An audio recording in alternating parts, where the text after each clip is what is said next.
Let's take a look at adding some routing to our application. Most likely you're not going to want your form on the startup page. You're going to want to navigate to it. Maybe on your start page you'll just have a dashboard or some welcome information, or maybe a list of items you can navigate to. So I'm here at index.html, and here we have our employee form. By the way, if you want to get rid of the warning symbol we have here, the green squiggly line, we can go to Tools, Options, go to Text Editor, HTML, and Advanced, and we can set Enable Validation to False. And that gets rid of the warning.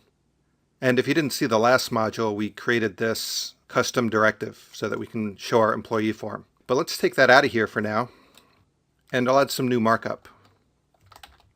So I added this new markup. There's an h1 tag, a header that says Start Page, and then we'll have a new button. It's styled with Bootstrap with the btn and button-primary classes, and it's going to say Add New Employee. And it doesn't navigate anywhere right now, but once we get our routing set up, we'll get this working. We're also going to want to wrap this in a div with the ngView attribute.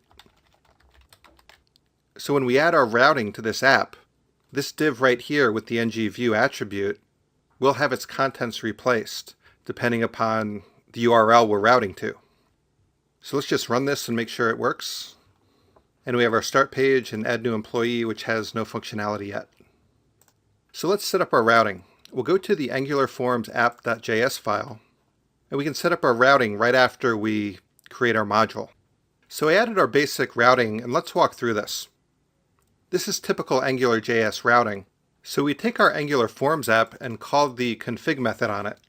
We pass it a function that accepts a provider called $route provider. And from the route provider, we chain up a few when methods for our routing. And we also chain up an otherwise method call, which simply redirects to the home URL. So looking at the first when method, this is all client-side routing, so we'll be able to route to #/home. And when the application does route to that point, it'll load up this template called app/home.html, which we'll have to place in our app folder and name it home.html. We'll do that soon. And also it's going to use a controller called home controller, which we don't have yet, so we'll add that. We also set up a route to the new employee form URL. And in that case, we'll use the template URL app employee form eftemplate.html, which already exists right here. And we'll also use the controller that we created in this course's prior module. And you can see that we do have the path set up correctly. App employee form, and we have app employee form right here. Now to use $route provider, we need to use the ng-route module. So let's go to index.html and open up our scripts. And we have Angular route min.js right here. I'll just drop that so that it appears right after angular.min.js. So now we're loading in Angular route, but we still need to go back to our app and let it know that it's using ng-route. So when we create this app, we also pass it a list of dependencies. So we're now depending upon this ng-route module.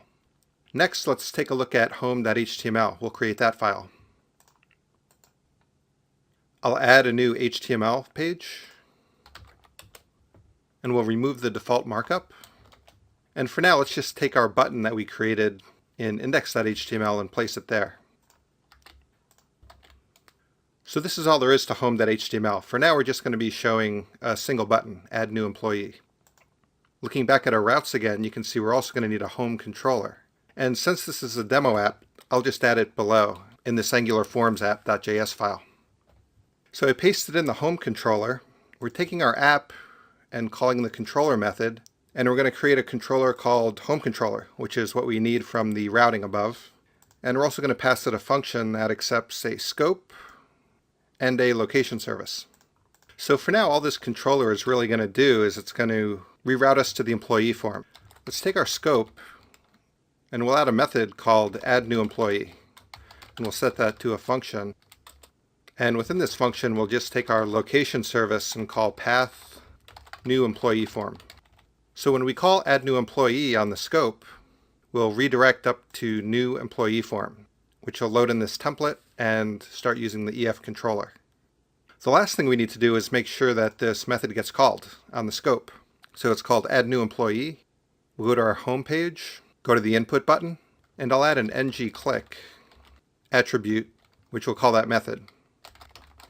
So we should be good to go. Let's give it a shot. I'll click the add new employee button, and it does route to our form. If I hit the back button, we'll go back to the start page. And if you take a look at the URLs, you can see how the client-side routing works. There is a #/home at the home page, the start page, and when we click the add new employee button, it goes to #/new employee form. So the routing's all set up. There are just a few more things we need to do to make this smoother.